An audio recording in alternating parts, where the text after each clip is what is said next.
Aloha, and welcome to my hale. E como mai.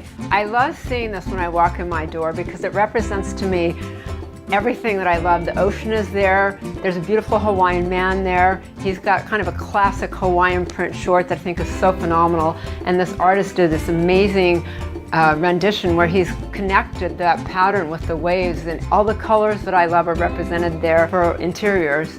So it's just kind of my focus piece right in here. I want to show you this book because I think it's so cool. This was photographed by my friend Pamela Whitman and with her partner Terry Lilly. Not only are they phenomenal photographers, but Pamela is the person who took the shots, just as a favor to me as my friend, of me modeling the clothing I made. I had a cheap model myself. I love this table because I created it and because it's so functional. And I did design it with woven bamboo. And inside here, I have local sand and shells. Some of them I have collected from around the world when I was a flight attendant. And this table needed to be a table that would function as my workspace, my cooking space, my entertaining space. I wanted to be able to get 8 people around this table, and I've done it many times, and it's really fun and comfortable because we're so close together. This bed that the surfboards are piled on is a antique Chinese wedding bed, or sometimes called an opium bed, and that leather box is actually a pillow and where they used to keep the opium pipes. And I got that in Hong Kong years ago. I've been interested in fashion as a statement and gender bending as a statement since I was 2 years old. So the very first picture that was ever taken of my brother and I refused to pose for the picture because I looked very girly girl and absolutely had a tantrum until my mom negotiated with me and let me wear a pair of my brother's socks. You can see I'm very pleased about the whole thing.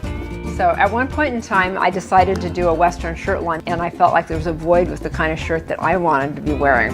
It happened to be a moment in time where Western wear was really popular in the mainstream. So I developed a Western shirt line, and in order to promote it, I decided I needed to become a bareback bronc rider. I took a 3-day rodeo school from world champion J.C. Trujillo and rode some rough stock horses. No helmets in those days. Another love of mine is cycling, and my riding partner was a friend of mine from business, and we decided to do a cycling clothing line. So we actually made the team clothing for Otis Guy Cycles, and for fun, I styled it by wearing high heel shoes with little white socks. I love this photo because I took this in India when I was checking in a factory on the embroidery production that I had placed there. And these ladies sat around chatting and do this embroidery work, and I asked if I could sit with them. So they thought that was so hilarious that I felt very honored to do it because that's their livelihood and what they do, and they do it beautifully. One of my most proud design achievements was being a featured designer in the 2014 Discarded to Divine exhibit at the De Young Museum in San Francisco. It was a competition among designers to fashion a garment made from used materials. I chose to make a unisex opera coat that would be fitting for any diva, as inspired by Anthony Friedkin's focus on the iconic drag queen Divine. Creating a timeless Asian kimono-inspired look, I combined various types of fabrics including brocade, twill cording, rayon jacquard stripe, and silk.